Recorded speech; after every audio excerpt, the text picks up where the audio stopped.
you're having an argument with your partner, and you say, you're a stupid person, and you've always been a stupid person, and as far as I can tell, as far into the future as I can see, you're going to remain a stupid person. So what are they supposed to do? What are they going to do when you say that? They're going to cry, like if you mean it. They're going to get angry, if you mean it. And they're not going to like you very much. And why is that? Well, it's like, it's assault, basically. The only way, really, the only thing that you can do in a situation like that is walk away, ignore it, respond in kind, or it degenerates into violence. That's it. Because there's no discussion. You haven't left the person anywhere to go. You've gone right to the top of their hierarchy and said everything about you is wrong. And worse than that, all the mechanisms that we could use to correct it won't work. So, those are fighting words. So don't do that unless you want to have a fight. So then you might say, well, what would you do instead? And the answer is, deliver the least amount of information you possibly can. And so let's say you come home and your person is watching TV, and you're kind of hoping they'd greet you at the door. You shouldn't break down into tears and say, you're a stupid person, you've always been a stupid person, and you're going to be a stupid person in the future. You should say, I have this peculiarity, and that is that when I come home, I don't have enough confidence to just be happy. I would like you to come and say, just shut the TV off for 2 minutes, come to the front door and say, hello, and then you can go back and watch your TV. Would it be okay if you did that? And they'll think, well, you'll have to pay for it somehow. But then they'll probably do it. And so, but the thing is you got to specify the routine that you want transformed at the highest possible level of resolution. And you want to recommend the minimal necessary change that will satisfy you. So you can't say, if you loved me, you'd know how to greet me at the door. Ha, not helpful, because they're stupid. Right, and so are you. So you have to spell it out. It's like, what do you want? Exactly, what would make you satisfied?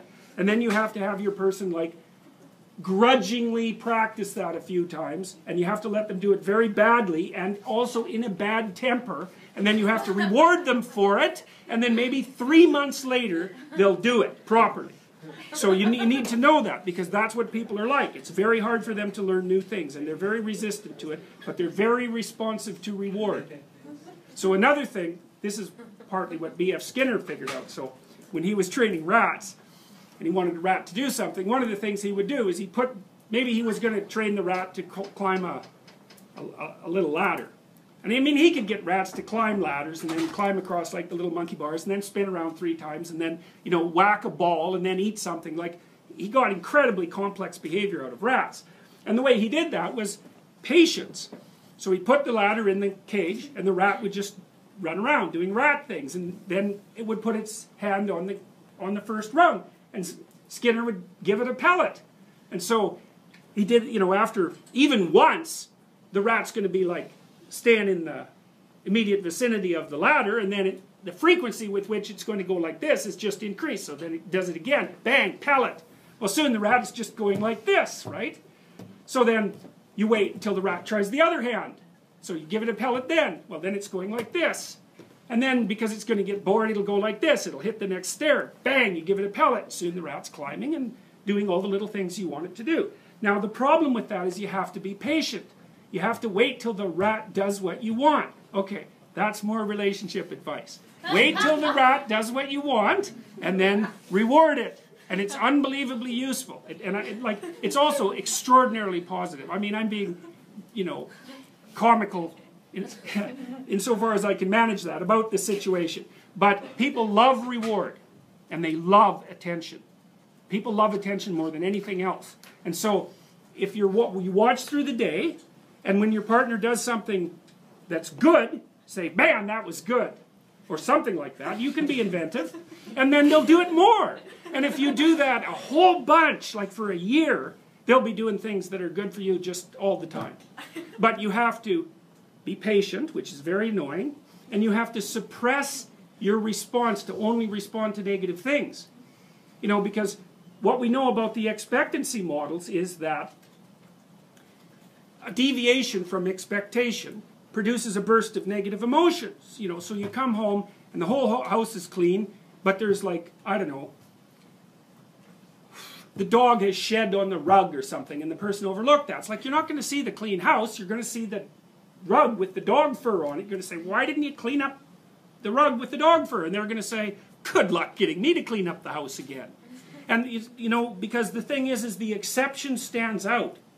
And what's done doesn't. And the reason for that is you can just ignore what's done. Because it's done. It doesn't get in your way. So it gets invisible really quickly. So you really got to watch that tendency. One of the things Nietzsche said was that if you really want to punish someone, you don't punish them when they do something wrong.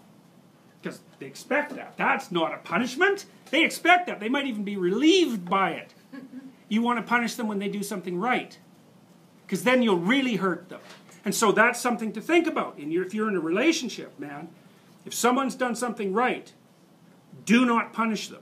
You do that 2 or 3 times, and that's it, man. You're not going to get them to do that anymore. So, judiciousness. Watch what they're doing. If something happens that's good, notice it. And, you know, if they've done a bunch of things, don't concentrate on the things they did wrong. That's not smart. It's really hard on them, too. Like, in some sense, this sounds manipulative and selfish, you know, because I'm teaching you how to train your partner. But you should also teach them how to train you. Because it would be really nice if you could come home and the person would say, well, what did you do today? And you say, you know, here's a bunch of things I did. And they say, well, this looks really good, and that was great, and why don't you do some more of that? And you're like, oh boy, it was a great day. And so, you know, you can train them to train you properly. And that's a really helpful thing, especially if you do it over a few years. You know, that's how you have a good relationship, because you're both clueless as hell to begin with. You don't know even what would make you happy, much less what would make the other person happy. And so you got to figure these things out bit by bit, and then you have to inform each other, and then you have to be patient enough to let your partner do these things really badly. I'll give you another example. Sometimes I see couples sporadically in my clinical practice. I'm not a couples counselor. And so, but sometimes when I'm working with someone, there's an issue that needs to be discussed with both people, because otherwise it's just stupid. And one of the things I often recommend to people, especially once they have kids, is that they set aside, to use an anachronistic phrase, date nights. Well, everyone hates that idea. It's like they say, well, you know, they'll just say I'm not doing that. That would be one objection. We're just not doing that. You know, that's what we did before we got married. They'll say, well, my partner would never go for that. They've got a bunch of excuses why that isn't going to work. And so I've heard all those excuses. I know all of them. And then maybe I convince them, yeah, sure, I know this is stupid. It's awkward. It's artificial.